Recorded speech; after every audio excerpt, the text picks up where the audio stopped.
ফাফু আনহুম, আপনি মানুষকে মাফ করুন। জীবনে প্রতিশোধ নেবেন না, শুধু মাফ। প্রতিশোধ নেই, শুধু মাফ। দেখা যাক কি হয়, কত লস হয়। শুনুন, আস্তাগফির লাহুম, আপনি মানুষের জন্য ক্ষমা চান। আপনাকে গালি দিয়ে যে পাপ করেছে, আপনি পাল্টা বলুন, আল্লাহ, ও আমাকে গালি দিয়ে পাপ করেছে, তুমি তাকে ক্ষমা করে দাও।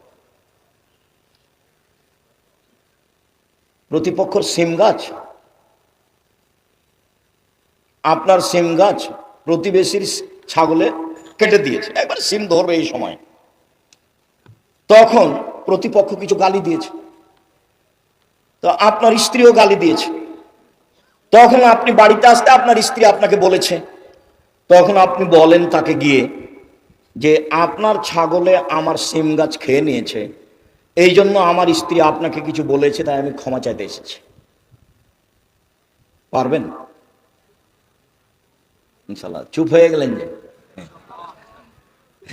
আজকে এখান থেকে উঠে বড় ভাইকে ক্ষমা করে দিতে হবে, ওরই কারে গন্ডগোল হয়েছে, কথা হয় না অনেকদিন থেকে। আর আপনার মায়ের সাথেই ছেলে, তোমার মায়ের সাথে তোমার চাচি যেটা বড়, ওর সাথে আর কথা হয় না। গন্ডগোল কিন্তু তোমার চাচির কারণেই হয়েছে। তোমার মাকেই ক্ষমা নিতে হবে, আজকেই নিতে হবে, আজকেই। এবং নির্বাচন করতে গিয়ে যত মানুষের বদনাম করেছো, 24 ঘন্টার মধ্যে ক্ষমা নিতে হবে। আর জীবনে এগুলো কাজ করিও না, এই কাজে আসিও না। উপার্জন একটা বাছাই করো, প্রয়োজনে বাদাম বিক্রি, প্রয়োজনে কলা বিক্রি, এই পথে আসিও না, এই পথ জায়েজ নয়।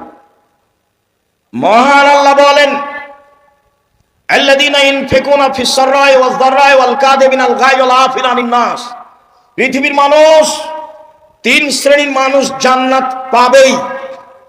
এক, অসচ্ছল অবস্থায় দান করে যে। 2, রাগকে দমন করে যে। 3, মানুষকে মাফ করে যে। এরা জান্নাতে যাবেই। রাগ দিয়ে কাজ নেবেন না, লাইসা সাদীদু বিসুরা, আছাড় দিয়ে ফেলে দিতে পারলে ক্ষমতাশীল হয় না। আল্লাযী ইয়ামলিকু নাফসাহু ইনদাল গাযাবে, শক্তিশালী সেই। রাগের সময় যে নিজেকে ধরে রাখতে পারে, সে হলো শক্তিশালী। খবরদার ঝগড়ায় প্রতিবেশীকে গালি দিবেন না, প্রতিবেশীকে মারতে যাবেন না, ভাই ভাই ঝগড়া করবেন না। আমাদের গ্রামে একদিন দেখেছি 2 ভাই ঝগড়া করছে, দিয়ে সব জিনিসপাতি ভাগ করতে লাগলো, দিয়ে ঢেঁকিটা কেটে ভাগ করে নিল। এটা আমার চোখের সামনে, আমরা দৌড়িয়ে গেছি, খুব ঝগড়া। তারপরে বলছে একজন আর একজনকে, থাম,